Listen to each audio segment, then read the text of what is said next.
ವಾರಾಂತ್ಯದ ಕರ್ಫ್ಯೂ ಪರಿಣಾಮಕಾರಿಯಾಗಿ ಅನುಷ್ಠಾನಕ್ಕೆ ಜಿಲ್ಲಾಡಳಿತ ಮತ್ತು ಪೊಲೀಸ್ ಇಲಾಖೆ ಕ್ರಮ ಕೈಗೊಂಡಿದ್ದು ಅನಗತ್ಯ ವಾಹನಗಳ ಸಂಚಾರಕ್ಕೆ ತಡೆ ಒಡ್ಡಲಾಗಿದೆ.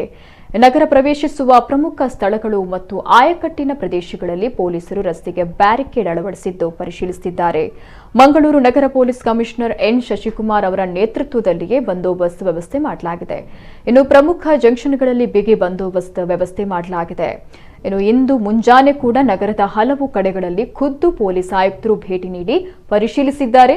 ಕದ್ರಿ ಸರ್ಕ್ಯೂಟ್ ಹೌಸ್ನಲ್ಲಿ ಕಮಿಷನರ್ ಅವರು ಬಸ್ಸಿನೊಳಗೆ ಹೋಗಿ ಪ್ರಯಾಣಿಕರ ತಪಾಸಣೆ ನಡೆಸಿದ್ದಾರೆ. ಅಲ್ಲಿ ಮಾಸ್ಕ್ ಧರಿಸದೇ ಇರುವವರನ್ನು ಕಂಡು ಎಚ್ಚರಿಕೆ ನೀಡಿದ್ದಾರೆ. ಇನ್ನು ಸಾಮೂಹಿಕವಾಗಿ ಬಸ್ಸಿನಲ್ಲಿ ಪ್ರಯಾಣಿಸುವಾಗ ಎಲ್ಲರೂ ಕಡ್ಡಾಯವಾಗಿ ಮಾಸ್ಕ್ ಧರಿಸಬೇಕು ಅಂತ ಸೂಚಿಸಿದ್ದಾರೆ.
ಕಪ್ಪಿ ಗಾಡಿ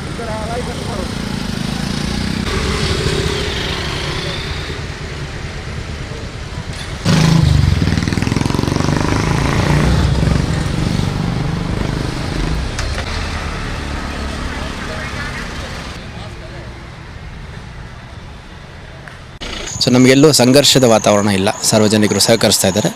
ಸ್ವಲ್ಪ ಡಿಲೇ ಎಲ್ಲ ಆಗ್ತಾ ಇದೆ ಅಂದರೆ ಈ ಎಸೆನ್ಷಿಯಲ್ ಸರ್ವಿಸಸ್ಸು ಮತ್ತು ಎಮರ್ಜೆನ್ಸಿ ಸರ್ವಿಸಸ್ ಇದ್ದಂಥ ಕಡೆ ಅವ್ರ ಮನೆಗೆ ತಲುಪಲಿಕ್ಕೆ 10-15 ನಿಮಿಷ ಡಿಲೇ ಆಗಿ ಬರ್ತಾ ಇದ್ದಾರೆ. ಅದು ಬಿಟ್ಟರೆ ಬೇರೆ ಯಾವುದು ವೈಲೇಷನ್ ಇಲ್ಲ. ಅವ್ರುಗಳಿಗೆ ಸೂಚನೆ ಕೊಟ್ಟು ಕಳಿಸ್ತಾ ಇದ್ದೀವಿ. ಮತ್ತು ಎಲ್ಲೆಲ್ಲಿ ವೈಲೇಷನ್ಸ್ ಕಂಡು ಬರುತ್ತೆ ಅಲ್ಲಿ ಗಾಡಿ ಸೀಸ್ ಮಾಡೋದಿರ್ಬೋದು, NDM ಆ್ಯಕ್ಟಲ್ಲಿ ಪ್ರಕರಣ ದಾಖಲು ಮಾಡಿಕೊಡೋದಿರ್ಬೋದು, ಅದೆಲ್ಲ ಏನಿದೆ ಅದು ಮಾಡ್ತಾ ಇದ್ದೀವಿ.